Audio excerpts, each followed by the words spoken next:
주 여호와 우리 아버지 하나님, 저희를 이렇게 깊은 잠에서 깨우게 해주시고 다시 이른 아침에 주님 앞에 나와 경건한 마음으로 찬송을 부르게 하시오니 이 놀라운 은혜를 진심으로 감사하옵나이다.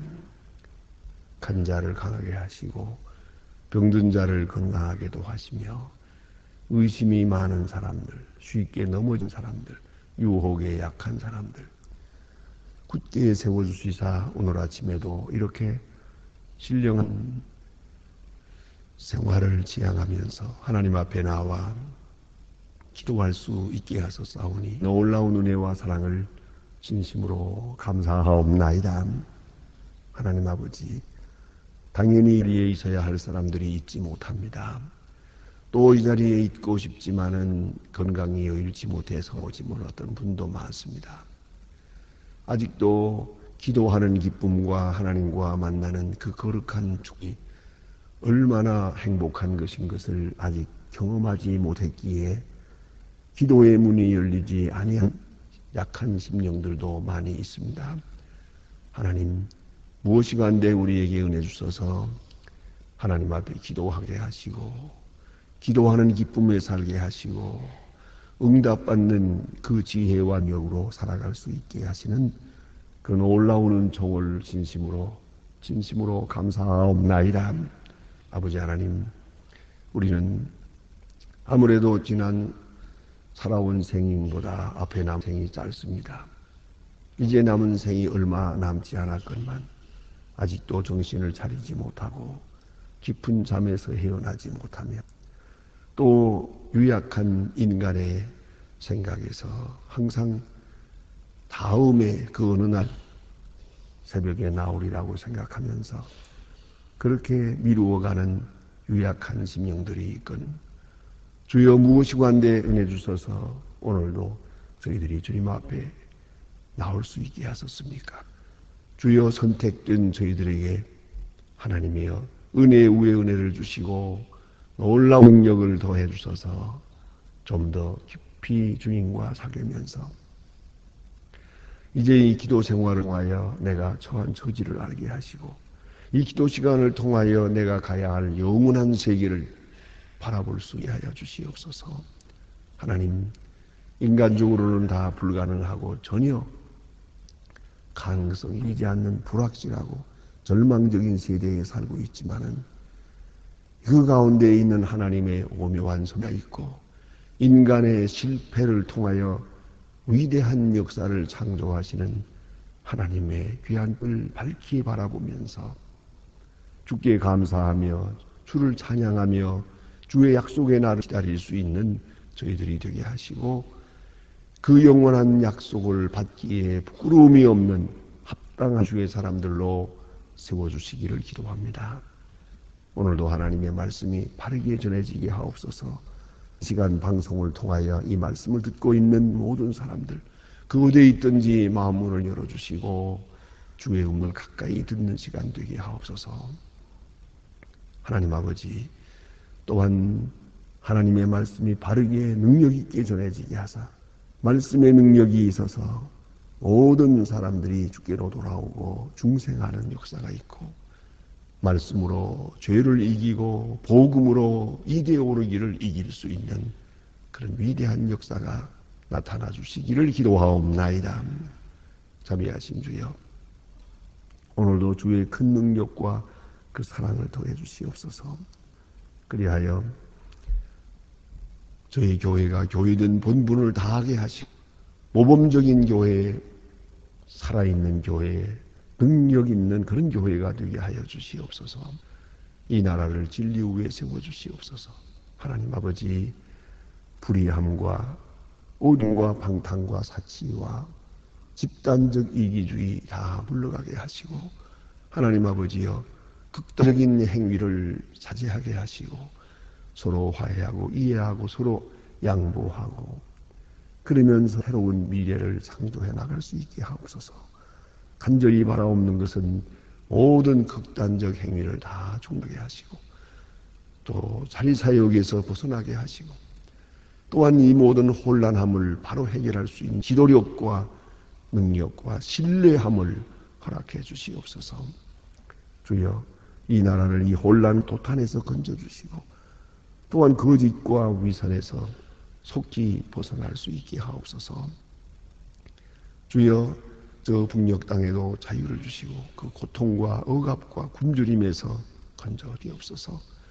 어서 속히 모든 잘못된 야욕을 버리고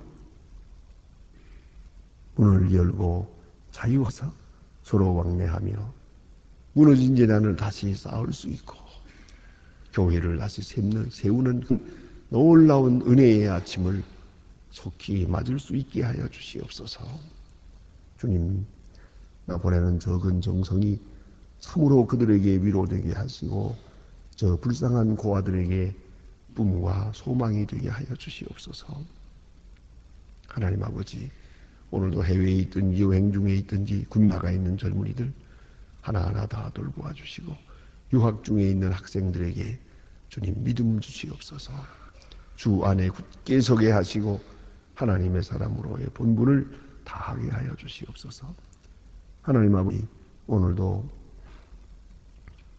병중에 있는 자들과 슬픔을 당한 가정, 많은 근심을 려 있는 가정에 크신 은사를 더해 주시옵소서. 주의 이름으로 모이는 모든 모임과 주의 이름으로 봉사하는 일에 함께하여 주시옵소서. 주 예수 그리스도의 이름으로 기도드리다. 아멘. 우리 하나님의 말씀 예레미야서 계속서 보겠습니다. 예레미야 31장입니다. 예레미야 31장 오늘 1절로부터 14절까지 봉독하게 됩니다. 좀 길지만은 다 같이 한 목소리로 읽게 되겠습니다. 예레미야 31장 1절로 14절 같이 읽겠습니다. 나 여호와가 말하노라. 그때에 내가 이스라엘 모든 가족의 하나님이 듣고 그들은 내 백성이 되리라.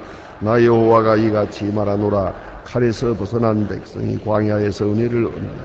곧 내가 이스라엘의 안식을 얻게 하려 할 때라.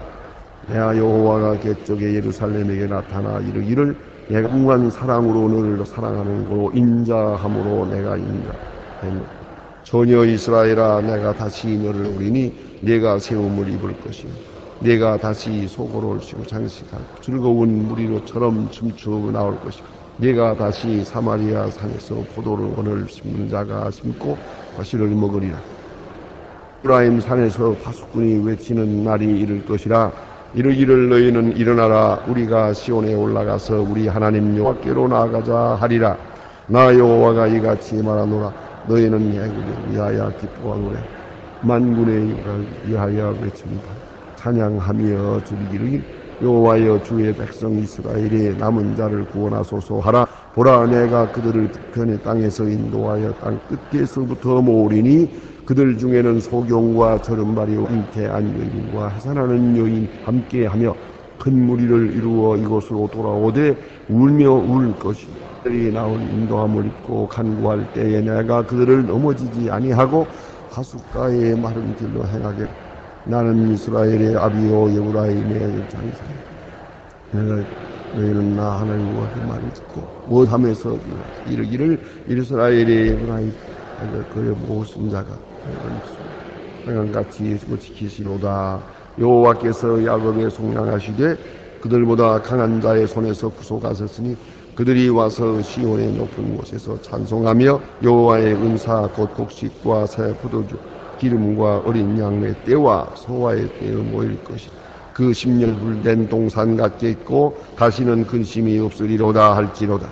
그때에 처녀는 춤추며 즐거워하겠고 청년은 노인들과 함께 즐거워하리니 내가 그들의 슬픔을 돌이켜 즐겁게 하며 그들을 위로하며 근심하게 한 기쁨으로 얻게 할 것임이니라. 내가 기쁨으로 예수와의 심령을 흡족하게 하며 내 영혼으로 내 만족하게 하리라. 여호와의 말이니라. 아멘. 이 예레미야를 통하여 범죄한 나라 이스라엘에게 주시는 메시지입니다. 이미도 말씀한 바와 같이 메시지는 몇 가지로 요약될 수 있습니다. 너희들은 회개하고 도라 하는 말씀이고요. 회개하고 하지 아니하면 그 다음에는 이렇게 무서운 형벌을 받게 될 것이다. 바벨론 포로라고 하는 큰 사건을 겪게 될 것이다. 그리고 구할 자가 없을 것이다. 치료할 자가 없을 것이다. 아무도 위로할 자가 없을 것이다. 심지어는 그 재앙에 죽을 때 그 장례할 사람도 없을 것이다. 슬퍼하고 울 사람도 없을 것이다. 무서운 심판, 무서운 재앙, 그것이 그 눈앞에 있다는 것을 예고합니다. 그 모든 재앙에 대한 예고는 바로 그런 거로 회개하라 하는 말입니다. 이제라도 회개하면 길이 있을 것이다 하는 것이 메시지의 주제입니다. 그리고 바벨론 포로되어 갑니다.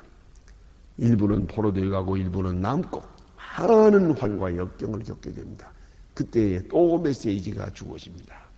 그것은 바로 오늘 주시는 말씀과 같은 것입니다. 다시 돌아오게 할 것이다. 자, 이제 우리가 생각해야 됩니다. 범죄하에 하나님의 말씀을 들으면서는 이제 아무리 여건이 좋아 보여도 인간적인 생각으로는 아니에요. 멸망하게 될 것이다.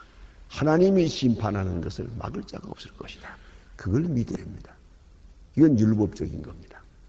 또 그런가 하면 오늘은 구원의 날이 있을 것이다.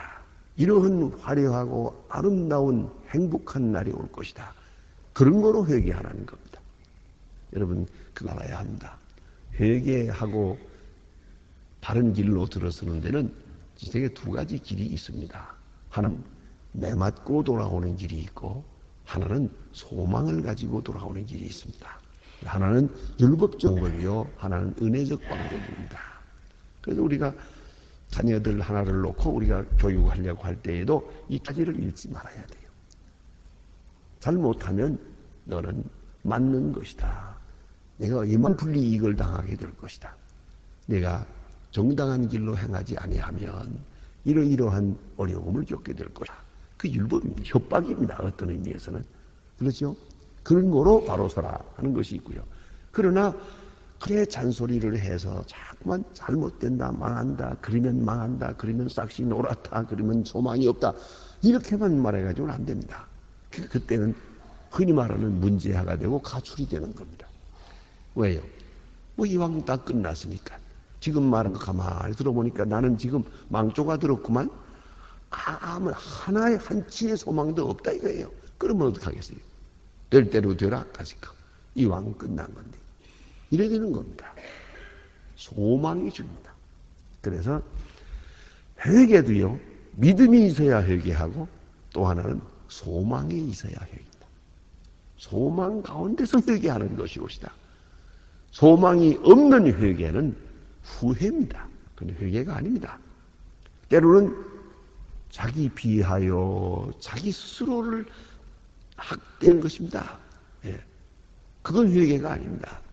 그런 거로 사랑을 느끼며 하는 회개가 회개입니다. 소망을 바라보면서 회개하는 것이 진짜 회개입니다. 그걸 알아야 합니다. 어떤 경우에 사랑과 은혜와 소망, 그것을 잊어서는 안 됩니다. 아직도 길이 걱정하지 마라. 지금 다 끝난 것 같지. 네 생각에는 다 망한 것 같지만은 아니다. 다 망가진 것 같아도 아직 길이 있다. 내 눈으로는 앞이 안 보이지만은 하나님의 은혜 가운데는 확실한 미래가 있다. 걱정하지 말아요. 바로 그것입니다. 오늘 본문에는 지금 너무나도 아름다운 말씀이 주어집니다. 지금 이스라엘 백성은 지금 인간적으로는 전혀 소망을 생각할 수가 없습니다. 포로되어 갔지요. 남은 자는 지금 다 이렇게 이방 사람들과 자폰을 했지요. 예루살렘 성은 무너졌지요. 성전은 불타버렸지요. 성전에 있는 기명은 다 바벨론으로 옮겨갔지요.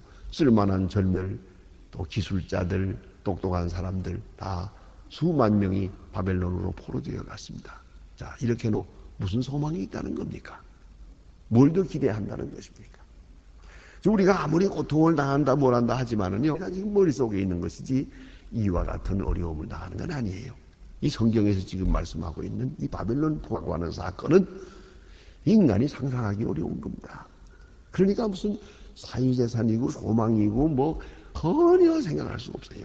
모든 노력과 수고가 아무 의미도 없는 것이에요. 더구나 노예라고 하는 것은 영영 소망이 없는 겁니다. 그럼에도 불구하고 선지자는 말씀합니다. 돌아오게 하리라. 아름다운 세계가 올 것이다. 특별히 오늘 본문에 보면 마치 그 신명 물된 동산 같겠고 그랬어요. 물된 동산 같겠다. 동산에 물을 대면 그 동산에 있는 나무들이 잘 자라잖아요. 그 물된 동산과 같은 아름다움이 있을 것이다. 이렇게 말씀하고 있어요. 그리고 다 함께 노래할 것이다. 처녀는 춤며 즐거워하겠고 청년과 노인들을 함께 즐거워하리니 내가 그들의 슬픔을 돌이켜 즐겁게 하며 그들을 위로하여 근심한 후에 기쁨을 얻게 할 것임이니라. 내가 기쁨을 준다. 기쁨을 얻게 할 것이다. 이런 아름답고 아주 자기들로 상상할 수도 없는 밝은 미래를 이렇게 예언하고 있다. 그래서 오늘 본문에 주신 말씀은 그런 말씀입니다. 내가 너희들에게 너희 가게 하나님이 될 것이다. 안식을 줄 것이다. 잃어버렸던 옛적 이스라엘을 회복하게 될 거다. 그리고 여기 보면 이런 말씀도 있습니다. 이스라엘은 이스라엘 드신 자가 그들을 모으시고 목자같이 될 것이다. 목자같이 될 것이다. 그 양 무리에게 행함같이 그들을 지키시리라. 하나님께서 다시 이스라엘에게 목자가 될 것이다. 그런 밝은 미래를 예언하고 있습니다. 그 성격에 대해서 이렇게 말합니다. 3절을 자세히 한번 보면은 3절에 나 여호와가 옛적에 이스라엘에게 다나 이르시기를 내가 무궁한 사랑으로 너를 사랑하는 고로 인자함으로 너를 인하였다 하였노라. 무궁한 사랑으로 사랑한다. 진노의 관계가 사랑의 관계로 바뀐다는 것이에요. 사실은 진노 속에도 사랑이 있습니다.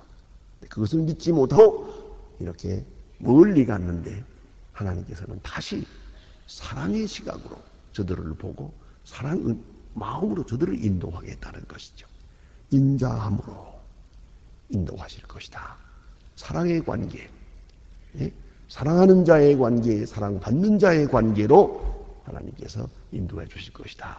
그 날을 바라보고 오늘 이 고난 중에 회개하고 이 고난 중에서 정신을 차리고 바른 길을 찾으라. 그런 말씀입니다.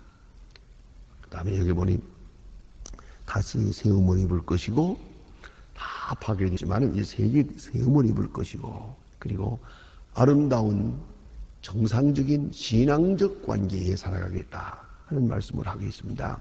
여기 보니 이런 말씀이죠. 이게 축복입니다. 5절에 보면 나 다시 사마리아 산들에게 포도원을 심되 심는 자가 심고 그 과실을 먹으리라. 이게 사마리아라고 하는 건 중요한 의미가 있습니다. 그런데 어쨌든 중요한 것은요, 저주받는다는 것을 의미하는 거 아니 심기는 심고 먹지는 못합니다. 수고가 헛되로 돌아가니까요.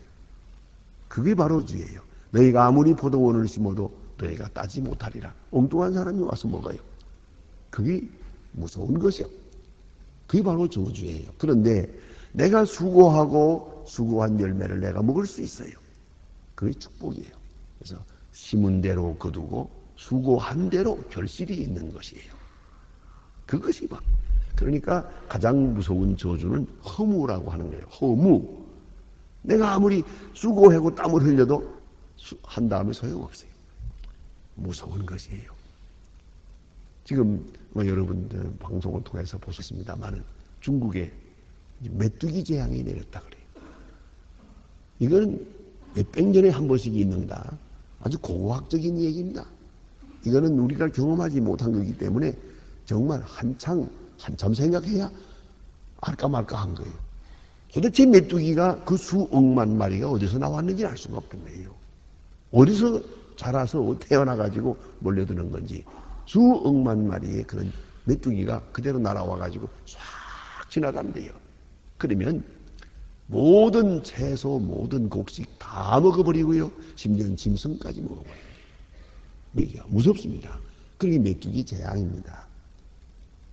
여러분, 퍼벌게 돼지라고 하는 소 있죠. 거기 보면 그 메뚜기 재앙이 나옵니다. 중국에 있었던 일이거든요. 그걸 배경으로 한 건데, 그때 소설이만 있는 줄 알아요. 진짜로 또 있대요. 그때 있었는데 또 있는 거예요. 얼마나 많이 먹어버렸냐? 우리나라 전 농토의 3배만큼 먹어버렸어요. 그러니 농사를 했지요. 애써서 갖고 놓았는데 확 지나가면, 그걸 묘사한 사람은 옛날에 그랬어요. 탱크가 지나간 자리 같다고 그래요. 뭐 들이고 짐승이고 뭐 나무고 뭐고 나만한 게 없어요. 메뚜기가. 그렇게 수만 마리 메뚜기가 지나가면서 갉아먹어 버려요. 또 그 재미있는 건 또 이렇게 해가지고 또 확 밀어 몰려가다가 어디나 또 사라져 버려요. 이게 그런 것이 옵시다. 그러므로 우리가 아무리 애쓰고 수고하지만은 사실은 내가 심고 그 과실을 내가 먹을 수 있다는 그게 복이에요. 그 얘가 그렇지 않았어요? 농사들은 농사 많이 애써 놨는데 공출이라고 그래가지고 다 가져가세요. 그 공출로 빼앗길 때 그때 농민들이 서서 우는 걸 보았어요. 예? 뭐 때문에 이래 빼앗기고 저리 빼앗기고 내가 수고하고 내가 수고하는 것을 먹을 수가 없어요. 그게 바로 저주고요. 그런데 오늘 성경 말씀에 내가 너희를 돌보고 내가 너희를 은혜로 대할 때에는 내가 수고한 것에서 그것을 그 과실을 먹으리라 얘기했고요. 그 다음에 에브라임 산 위에서 파수꾼이 외치겠다. 이 말씀은요, 이 뜻을 깊이 생각해야 됩니다. 에브라임이라는 것은 북쪽 나라를 말하는 것이고 에브라임 지파가 주도가 되기 때문에 에브라임이라고 부르는 겁니다.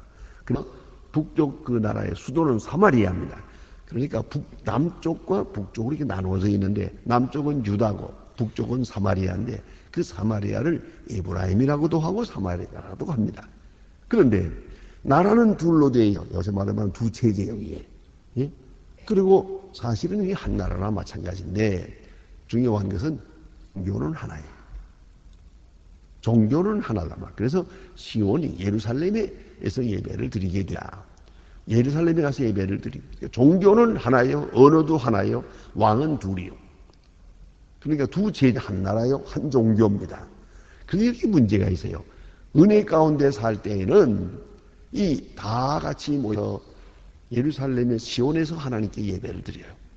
그러나 이 못된 정치가가 나와가지고 이간을 치고 어떻게 좀 잘못되기 시작을 하면은 이제는 북쪽에서 남쪽으로 하는 말입니다. 우리가 꼭 시온에 갈 거가 뭐 있나? 그리스도 산에서 예배 드리면 되지. 하나님은 어디나 계시는데 꼭 예루살렘에 가서 1년에 몇 번씩 예배를 그 뭐 있나? 필요 없어. 종교도 따로 하자. 그리고 그리스도 산에다가 뭘 만들어 놓고 성경, 지금도 그게 있어요, 흔적이. 그러니까 이게 문제란 말이에요. 하나님은 분명히 정치도 둘이요, 왕도 둘이요, 그러지만은 종교는 하나가 되기를 원해요. 신앙만은 하나야 돼요. 여호와 하나님을 섬기는 마음만은 하나가 해야 된다고 말이에요. 오늘도 우리 보세요. 지금 우리가 정치도 달라요, 나라도 달라요, 경제도 왕, 다 다르지만은 종교는 하나예요. 우리 미국에 가서 어느 교회 가서 예배를 드리든지 종교는 하나예요. 어느 나라에 가든지 내가 예수 믿는 사람입니다 하면 기독교인들은 다 환영해 줘요. 그건 너무너무 아름다워요. 저는 그런 일을 많이 봤어요. 미국 유학 갈 때, 맨 처음 갔을 때 말도 잘 못하고 그야말로 어떤 때는 미국 사람 만나는 게 겁이 또 무슨 말 하려나, 이게 뭐 잘 들려지지도 않고 자꾸 말이 잘 안 나오고 그럴 때인데, 그래도 이 교회를 나갔는데 나 인사를 하고 이렇게 하다 보니까 뭐 이렇게 밝히 말할 수밖에 없죠. 제가 한국에서 온 목사라고 이러죠. 그러면은 생전 처음 아무도 모르는 그 교회 처음 나가는데도 나중에 축도 시간에 나오시라. 축도하라고 그러면 나 그 영어로 축도 못한다 그러면 한국말 하라고. 하나님이 들으시면 되는 거지. 한국말에서 우리 아멘 할 테니까 축도하라. 내가 한국말로 축도 많이 했어요. 자, 보세요. 언제 만난 사람이에요? 또 앞으로 언제 만날 사람이에요? 상관없어요. 예수 믿으면 나 하나에 또 자기 집에 오라고 초청해가지고 뭐 대접하고 얼마나 잘해주죠. 사랑받을 때 참 우리는 이렇게 못했는데 그런 생각이 마치 뉘우치는 마음이 많았습니다. 자, 이거 보세요. 남쪽은 유다요, 북쪽은 사마리아예요. 그러나 종교는 하나예요. 그런 거로 모든 사람은 1년에 3번씩 예루살렘 시온에 모여서 예배드려야 돼요. 그런데 이게 깨진 거예요. 종교가 정치 밑에 들어가는 거예요. 그건 잘못된 거예요. 종교는 초정치적이어야 합니다. 정치의 한계를 넘어서야 되는 거예요. 그걸 우리가 알아야 합니다. 그런데 오늘 여기 보니, 자, 이렇게 떠다가 하나님이 은혜를 베푸실 때 모든 사람의 마음을 부드럽게 하고 모든 사람의 마음이 하나님께로 돌아올 때는 어떠느냐? 오늘 본문에 주신 말씀입니다. 에브라임 산지에서 파수꾼이 외치는 날이 이르기를 너희는 일어나라. 우리가 시온에 올라가서 우리 하나님 여호와께 나아가라. 바로 이거예요. 정치적인 한계, 제재를 넘어서 다 같이 살레베 가자. 다 같이 시온에 가서 하나님께 예배하자. 여기 암시된 것은 뭐냐면 신앙이 먼저요, 하나님을 섬기는 것이 먼저요. 이거는 초정치적이요. 정치적인 한계와 아무 상관이 없어요. 그렇게 될 때 그것이 바로 하나님이 원하시는 세계요, 은혜의 세계가 되는 것이요. 종교가 정치의 제재를 받게 되면 그 나라는 하는 거예요. 종교는 정치와는 아무 관계가 없어요. 정치가 몇 번 바뀌든 상관이 없어요. 제가 북한에 오고 가고 하면서 그들과 얘기할 때 날 보고 그런 얘기를 하는 말이에요. 목사님은 참 위대합니다. 그래, 그 북한에 있는 그 간부들이 왜요? 그랬더니 대통령이 몇 번 바뀐데도 목사님은 여기로 오시니까 그건 어떻게 된 겁니까? 그래요. 근데 그분들은 이해하지 못하죠. 정치가 바뀔 마다 모든 사람이 바뀌는 거죠. 그러나 그렇게 생각하고 있는데 안 그렇죠. 대통령 몇 번 바뀌어도 목사는 여전히 목사입니다. 그걸 알아야 됩니다. 우린 그와 상관이 없어요. 누가 대통령 하느냐와 상관없어요. 교회는 그 위에 있는 겁니다. 그렇게 설명을 해도 잘 못 알아듣습니다만 오늘 여기에 암시된 것이 그거예요. 나라는 둘입니다. 그런데 이 나라가 사이가 좋지 않을 마다 꼭 그리심산에서 따로 예배하자. 뭐 갈 거 없다. 길을 막았어요. 그러나 그렇게 되면 영영 딴 나라가 되는 겁니다. 오늘 여기 해주신 말씀. 하나님께서 은혜 베푸실 때에 모든 정치적 제한을 넘어서서 하나님을 경배하게 될 것이다. 이렇게 될 때는 너의 영혼이 마치 물된 동상 같은 것을 가장 화평하고 낙원에 사는 것과 같은 그런 화평을 즐기게 될 것이다. 내 백성에게 만족하게 하리라. 만족하게 하나님이 허락해 주실 것이다. 아름다운 세계를 바라봅니다. 이게 좀 꿈 같은 얘기입니다. 그걸 바라보면서 오늘 얘기할 것입니다. 기도하십시다.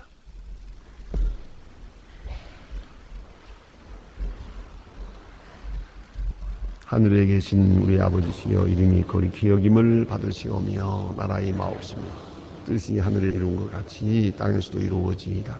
오늘날 우리에게 일용할 양식을 주옵시고 우리가 우리에게 죄진 자를 사하여 준 것 같이 우리 죄를 사하여 주옵시고 우리를 시험에 들게 하지 마옵시며 다만 악에서 구하옵소서. 내게 나라와 세와 영광이 아버지께 영원히 있사옵나이다. 아멘.